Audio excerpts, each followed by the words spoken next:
नमस्कार। आज हम एक ऐसी सिचुएशन की बात करेंगे जो बहुत कॉमन है, लेकिन उतनी ही कंफ्यूजिंग भी। कभी ऐसा हुआ है कि किसी दोस्त से एक बहुत ही बढ़िया दिल खोलकर बातचीत हुई और अगले ही पल वो एकदम गायब हो गए? चलिए, आज इसी पहेली को सुलझाते हैं। जरा उस पल को याद कीजिए। बात करते हुए कमाल की एनर्जी थी। ऐसा लग रहा था कि कनेक्शन कितना गहरा है। और फिर अचानक से पूरी तरह खामोशी। कोई मैसेज नहीं, कोई कॉल नहीं। मन में एक अजीब सी उलझन होने लगती है ना? देखिए, सबसे पहले दिमाग में तो यही आता है कि शायद हमें गोस्ट किया जा रहा है। पर क्या हो अगर ये कुछ और हो? आज हम एक बिल्कुल नए कॉन्सेप्ट को समझेंगे, जिसे कहते हैं सोशल हार्ड रीसेट। और यकीन मानिए, ये इस पूरी सिचुएशन को देखने का नजरिया ही बदल सकता है। अब यहाँ सबसे मजेदार और हैरान करने वाली बात ये है कि ये जो चुप्पी है ना, ये बोरियत की वजह से नहीं आती, बल्कि ये अक्सर तब होती है जब बातचीत बहुत ही शानदार चल रही हो, मतलब अपनी पीक पर हो। ये असल में ओवर स्टिमुलेशन, यानी जरूरत से ज्यादा उत्तेजना का एक सिग्नल है। तो सबसे पहली और जरूरी बात, इसे पर्सनल लेने की जरूरत नहीं है। ये दूरी इसलिए नहीं आई कि बातचीत में कोई कमी थी, बल्कि इसलिए आई क्योंकि बातचीत इतनी ज्यादा अच्छी और गहरी थी कि उसे प्रोसेस करने के लिए एक ब्रेक की जरूरत पड़ गई। तो फिर ये सोशल हार्ड रीसेट आखिर है क्या भला? इसे ऐसे समझिए कि ये हमारे दिमाग की एक बहुत जरूरी अंदरूनी प्रक्रिया है, एक तरह का प्रोटेक्टिव शटडाउन। इस कॉन्सेप्ट को समझने का ना सबसे अच्छा तरीका एक फोन का उदाहरण है। सोचिए कि एक फोन पर एक साथ कई सारे हेवी ऐप्स और गेम्स चल रहे हैं, तो क्या होगा? बिल्कुल, फोन गर्म होने लगेगा, हैंग करने लगेगा और आखिरकार खुद को डैमेज से बचाने के लिए शायद बंद हो जाएगा। ठीक ऐसा ही हमारे दिमाग के साथ भी होता है। एक शानदार गहरी बातचीत दिमाग के सर्किट को ओवरलोड कर सकती है और फिर दिमाग खुद को बचाने के लिए थोड़ी देर के लिए शटडाउन मोड में चला जाता है। तो अगर आसान भाषा में कहें तो सोशल हार्ड रीसेट हमारे दिमाग का एक सेफ्टी स्विच है। ये हमें सोशल बर्नआउट से बचाता है और हमारे मन की शांति को बनाए रखने में मदद करता है। अच्छा, तो अब सवाल ये उठता है कि किन लोगों को इस तरह के रीसेट की सबसे ज्यादा जरूरत पड़ती है?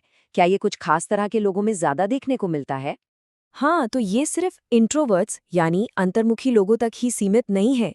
ये उन लोगों में बहुत कॉमन है जिनमें समानुभूति यानी एम्पैथी बहुत ज्यादा होती है। मतलब जो दूसरों की फीलिंग्स को बहुत गहराई से महसूस करते हैं और जो हर बात पर बहुत गहराई से सोचते हैं। इसको समझने के लिए इमोशनल स्पंज की मिसाल बहुत अच्छी है। सोचिए, ऐसे लोग अपने आसपास की हर भावना को एक स्पंज की तरह सोख लेते हैं और फिर उन्हें वापस हल्का महसूस करने के लिए उस स्पंज को निचोड़ने के लिए थोड़ा अकेला समय चाहिए होता है। और ऐसा होता क्यों है? क्योंकि वो सिर्फ बातें सुन नहीं रहे होते, वो बातचीत की हर बारीकी को समझ रहे होते हैं, कहीं अनकहीं बातों को पकड़ रहे होते हैं और उस जगह की पूरी एनर्जी को महसूस कर रहे होते हैं। तो जाहिर सी बात है, उनकी जो सोशल बैटरी है वो दूसरों के मुकाबले कहीं ज्यादा तेजी से खत्म हो जाती है। ये समझना भी बहुत जरूरी है कि ये जो रीसेट पीरियड है, ये सिर्फ थकावट मिटाने के लिए आराम करना नहीं है। इस दौरान दिमाग में एक बहुत जरूरी और एक्टिव प्रोसेस चल रहा होता है। उस खामोशी के दौरान उनका दिमाग असल में काम पर लगा होता है। वो उस अच्छी बातचीत के खास पलों को फिर से जी रहे होते हैं, जो आइडियाज शेयर हुए उन पर सोच विचार कर रहे होते हैं और उस पूरी बातचीत के इमोशनल असर को धीरे धीरे पचा रहे होते हैं। तो इस सारी जानकारी के बाद हम इस पूरे बर्ताव को देखने का अपना तरीका कैसे बदल सकते हैं? चलिए, अब घोस्टिंग वाली सोच को हटाकर एक नई, ज्यादा हमदर्दी वाली सोच अपनाते हैं। हमें ये बात समझनी होगी, ये कोई बदतमीजी या बेरुखी नहीं है। ये उनके मेंटल हेल्थ और अंदरूनी सुकून को बचाने के लिए एक ज़रूरी सर्वाइवल मैकेनिज्म है, अपनी एनर्जी को बचाने का एक तरीका।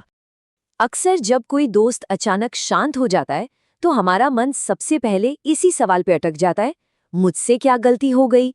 क्या मैंने कुछ गलत कह दिया? लेकिन अब इस नई समझ के साथ अपनी सोच को थोड़ा बदलते हैं। अगली बार ऐसा हो तो ये सोचने की कोशिश करें कि वाह, हमारी बातचीत और हमारा कनेक्शन इतना पावरफुल था कि उन्हें इसे प्रोसेस करने के लिए थोड़ा स्पेस चाहिए। देखिए, बस इतनी सी सोच से पूरी फीलिंग ही बदल जाती है। तो आखिर में ये सवाल हम सबके लिए है। इस नई समझ के साथ हम न सिर्फ दूसरों के प्रति ज्यादा हमदर्दी रख सकते हैं, बल्कि अपनी खुद की सोशल लिमिट्स को भी बेहतर ढंग से पहचान सकते हैं और उनका सम्मान कर सकते हैं। अपना और अपनों का ध्यान रखें।